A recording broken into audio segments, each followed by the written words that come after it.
हरं गुरु हर हरं गुरु हर हरं गुरु हर हरं गुरु।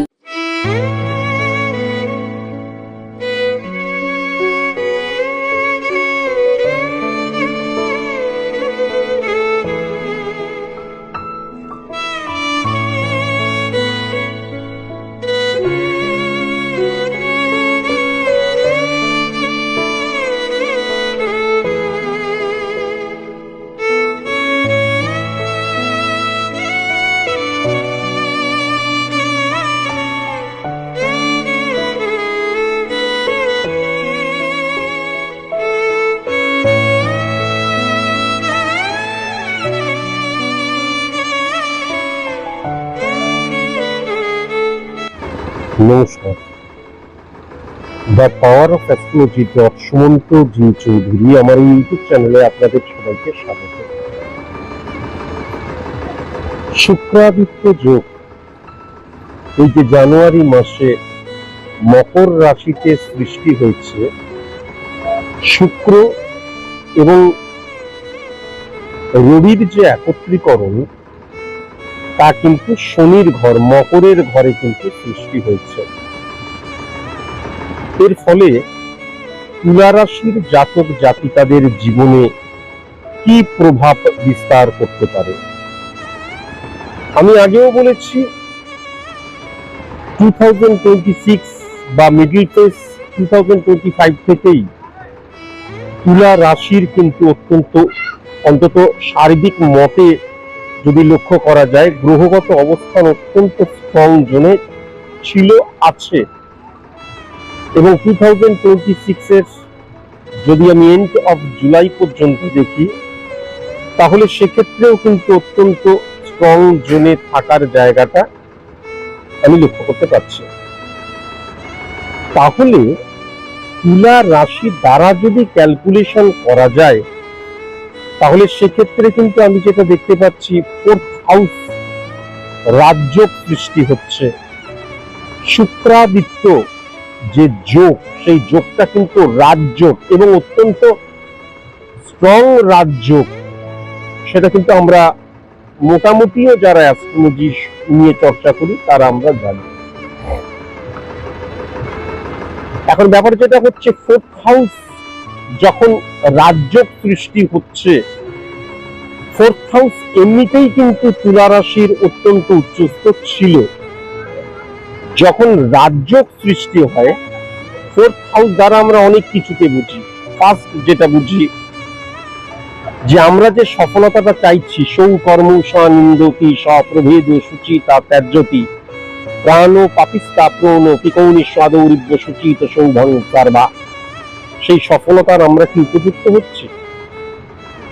ফোর্থ হাউস দ্বারা জীবনের আনন্দের জায়গাটা বোঝা যায়, ফোর্থ হাউস দ্বারা মাতৃভাব বোঝা যায়, এবং ফোর্থ হাউস দ্বারা কিন্তু আমার যে ব্যক্তিগত জীবন সেই জীবনের রিফ্লেকশনটাও কিন্তু বোঝা যায়।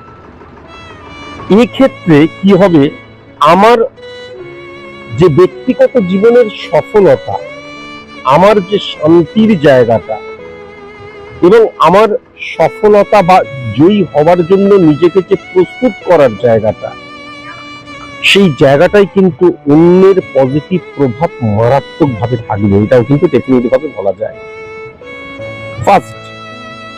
দ্বিতীয়ত যেটা লক্ষ্য করা যাচ্ছে, আমাদের আজকালকার দিনে কিন্তু যে সম্পর্ক দূষণের জায়গাটা লক্ষ্য করা যায়, এই সম্পর্ক দূষণ থেকে কিন্তু বেরিয়ে আসার জায়গা, বরং আমার সাথে যাদের প্রফেশনাল সম্পর্ক বা পার্সোনাল সম্পর্ক, তাদের সাথে কোরিয়াল রিলেশন ক্রিয়েট করা বা আমার জন্য তাদের স্যাক্রিফাইসের জায়গাটা অত্যন্ত স্ট্রং জোনে কিন্তু চলে যাচ্ছে। আবার যদি খুব ভালো মতো লক্ষ্য করা যায়, এই যে শত্রুতার জায়গাটা, অনেক সময় কি হয়, আমার নামে দেখা যাচ্ছে একটা মিথ্যে স্টোরি বানাচ্ছে, আমার পেছনে অহেতুক আমাকে আঘাত করছে, তাহলে সেই জায়গা থেকেও কিন্তু বেরিয়ে আসার জায়গাটা মারাত্মকভাবে লক্ষ্য করা যাচ্ছে। আমার ঊর্ধ্বে যারা রয়েছে, কারণ শনির কানেকশন পজিটিভ, রবির কানেকশন পজিটিভ হয়ে রয়েছে, তাহলে আমার ঊর্ধ্বে যারা রয়েছে তাদের সহানুভূতির হাত, এবং তাদের ক্ষেত্রে যেটা লক্ষ্য করা যাচ্ছে যে এই যে তাদের সাহায্যের হাত, আমি যখন কোনো অর্গানাইজেশনে কাজ করব, আমার বসের সাপোর্ট যদি আমি পাই এবং যদি সাহায্যের হাত পাই, তাহলে অটোমেটিকলি কিন্তু আমার কর্মক্ষেত্রে তার প্রভাবটা পড়বেই। আবার শনির অবস্থানটাকে যদি লক্ষ্য করে যায় উচ্চস্থ হয়ে রয়েছে সাবঅর্ডিনেটের জায়গা, তাহলে সাবঅর্ডিনেট থেকেও কিন্তু পজিটিভ ইনফ্লুয়েন্সের জায়গাটা মারাত্মক লক্ষ্য করা যাচ্ছে।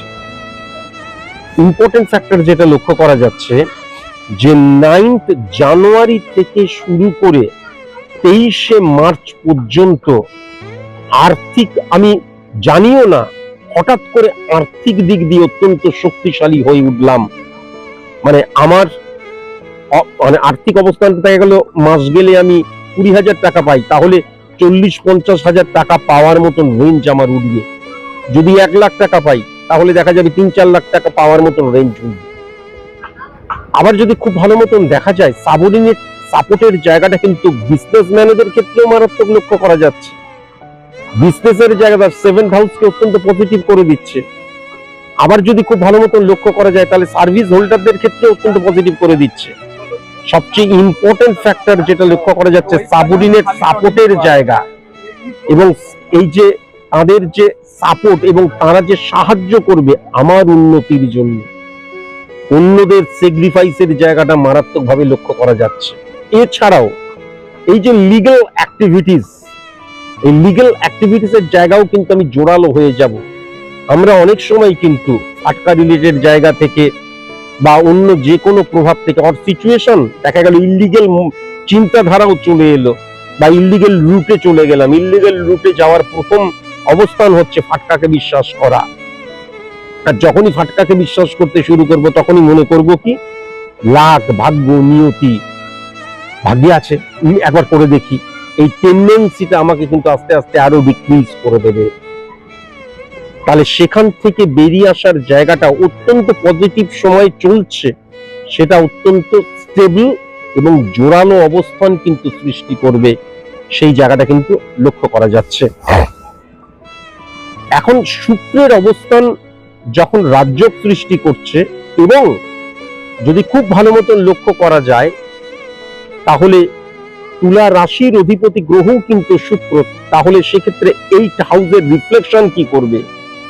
আমরা অনেক সময় ভুল কাজ করি, ভুল ভাবে নিজেকে নিয়োজিত করি, অনেক সময় অপোজিট সেক্স দ্বারা তাড়িত, প্রভাবিত হয়ে, অনেক সময় আমাদের চাহিদা বৃদ্ধি হয়ে যাবার জন্য, অনেক সময় কিন্তু সম্পর্ক দূষণ সৃষ্টি হয়ে যায়। স্বামী স্ত্রী বেশ ভালো ছিল, সন্তান নিয়ে ভালো জীবন, হঠাৎ করে অবৈধ কোনো সম্পর্ক চলে এলো, ইল্লিগাল অ্যাক্টিভিটিস করে ফেললাম। হ্যাঁ, এইখান থেকেও কিন্তু বেরিয়ে আসার জায়গাটা, কেননা শনি যখন উচ্চস্থ হয়ে যাচ্ছে, তখন ডেডিকেশন, ডিভোশন, ডিটারমিনেশনের জায়গাটা, কমিউনিকেশনের জায়গাটা, লিগেল অ্যাক্টিভিটিসের জায়গাটা, এবং এই যে আমাদের যে কোনো রকমের প্রতিবন্ধকতাকে ফেস করার মতন মানসিক স্ট্যামিনা, এই জায়গাগুলো কিন্তু অত্যন্ত গ্রোন আপ করে যায়। ইম্পর্টেন্ট ফ্যাক্টর যেটা হচ্ছে, খুব ভালো মতন যদি দেখা যায়, তাহলে 10th হাউসকে কিন্তু হিট করছে শুক্র, এবং শুক্র কিন্তু 3 দিক দিয়ে 10th হাউসকে হিট করছে। প্রথমত বৃষর দিক দিয়েও হিট করছে, দ্বিতীয়ত যদি লক্ষ্য করা যায় তুলার দিক দিয়েও হিট করছে, তৃতীয়ত যদি দেখা যায় তাহলে যে শুক্র এবং রবির অবস্থান রাজযোগ সৃষ্টি করছে, সেখান দিক দিয়েও কিন্তু হিট করছে 10th হাউস।